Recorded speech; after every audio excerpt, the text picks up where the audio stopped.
Hey everybody, welcome back to my channel. I'm going to do just a quick follow-up review on what I think about uh, Neon City Overdrive.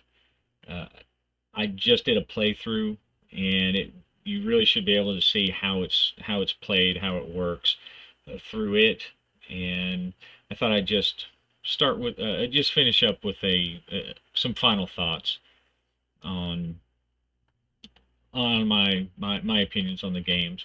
Um, I'll just say that as a simulationist, I sometimes I've been having to learn to embrace the narrative side of this hobby, and I've really enjoyed Neon City Overdrive.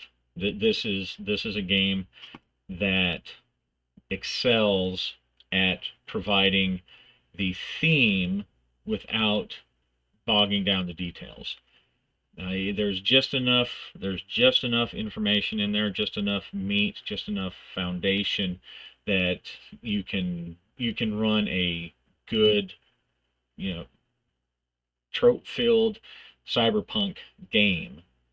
The rules are so streamlined and easy to follow. Character creation is really about making interesting characters, coming up with those, as it should be. Um, the game book itself it's small enough. I might at some point uh, get the actual physical copy because I really do like it. But the game book itself, I mean, it comes in at 72 pages, and the art, I'm not necessarily a big art. Art doesn't make it or break it for me, but I really love the art in this book. It is very evocative, and you know it just sets a great tone. The the layout is easy. The layout is clean and easy to follow. The rules are explained in an easy follow manner, and it's almost it's really more of a toolbox, and it's a great toolbox. The system, I think the system has a name. It's up here at the front. Um, I I saw it somewhere. It's like it's oh, Action Story. There we go. Action Story game engine. I really love it. I love the simplicity of it. Uh, I love that you just you you just assign descriptors to your character, and it is that easy. And you apply using reason, using context and context and common sense when to apply those dice, and you get those bonuses. And some of those, if you're clever with them, they can apply in multiple arenas. Like with my character that I played in the playthrough, was good cop, bad cop. He could use that for interrogations. He could also use it to charm people, being the good cop. If you had something like he had you know, he had those bombardier eyes, like Roland of Gilead, say. You could use that as maybe a charm, something you could use to charm or persuade, and you could use it as someone who, has is a good shot or notices things, right? So they should be specific, but if it's clever enough and it makes sense, they have multiple uses. Um, but you don't have to memorize a list of traits. You either decide, the game master and players discuss and decide whether it applies. Most of the time it's fairly obvious. If you're trying to chase somebody down and you have cyber legs with speed enhancement, then there's no question about that. You don't have to look at a list of traits and decide if it gives you +1 here, -1 there, +1 there. Um, I like a lot of different games, but something that I tend to shy away from is something that has a long list of traits.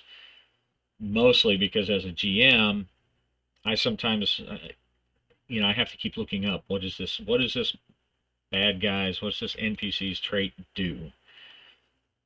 But in this, the NPCs are very simple. They have the number of hits, and they have um, they have things that they do. They have tags, and you can use those tags, or you cannot use those tags. All right. And so it's just very simple. I like it, and it reminds me of the very first version of Fate. Back in the day, I printed out the very first one that Evil Hat put out, uh, and I really loved it because the NPCs were kind of the same way. It was just they had three boxes or two boxes and then a couple of descriptors. You didn't have to worry about all this other stuff.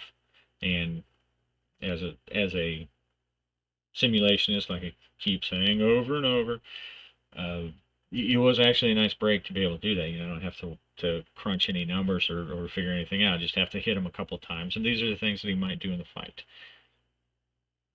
Um, so I really like that. I love the system, and they put out another game called Dungeon Crawlers, and it is the same action story system, tweaked a little bit different, but it shows some of the other options that you can do with this system. And once you and go take a look at FU, Freeform Universal at Peril Planet. That's free. FU2, I'm sorry, Fu2 second edition, which is closer to what's used in this game engine, this action story engine, um, is also you can see it in it has things, and it's a beta release, so it's not completely full, but it has a lot of good ideas that were implemented into this. It's really an awesome system. I love it. I love its simplicity, and I love the action dice. And as I get older, and maybe my gray matter ossifies, it's easier to keep track of um, it's easy to keep track of my own imagination than it is charts and tables. But this is a great game. I suggest you check it out. And in my playthrough, I it's perfect for solo play as well. Right, you get yourself some kind of oracle, maybe like the ones from Ironsworn would work, or the upcoming Starforged, which passed its Kickstarter and has a lot of good oracles in that. The mythic oracles, uh, there's a bunch of them out there. This is a great game. It's player facing, so it's the player is the only thing rolling, so your characters are the only ones rolling, and there's a lot of good GM information in this book. There's just enough like stuff like the slang. There's just enough slang. There's not 27 books that describe what every neighborhood calls every other neighborhood, but it's a good foundation. It's enough to get started, and a lot of those details aren't even really necessary. A lot of times they get in the way of the fiction of the story. Um, and and it also does have a lot of good. It's broken up pretty well. In how to run the city and running scenes, consequences. It's a simple system, and it has good explanation on how to use them, on how to use it. I will. I'll put a link to this. By the way, I don't have them, but there's other. I think there's three other expansions, Scions, which psionic powers, probably one that I won't implement. I don't really like psychic powers and stuff like that in my Cyberpunk.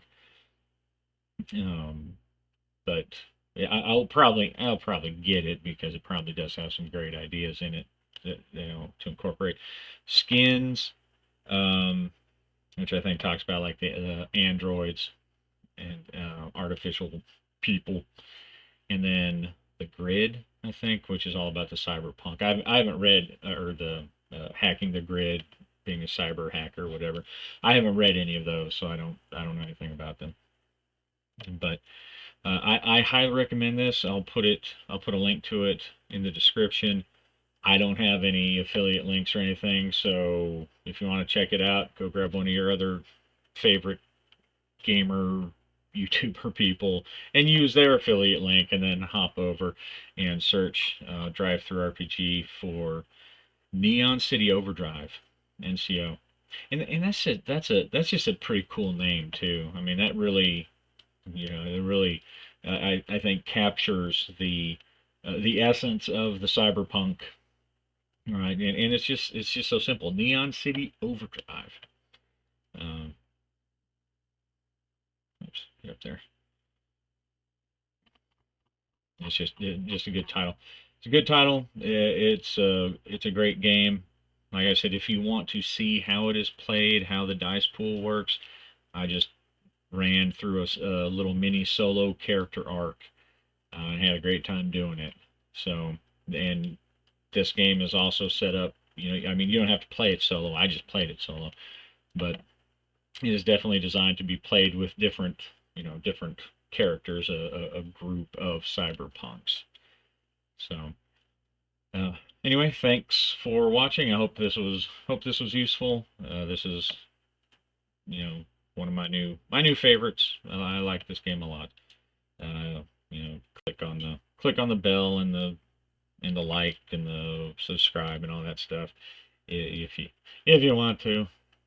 And have a good day and enjoy your role playing. I know I sure did.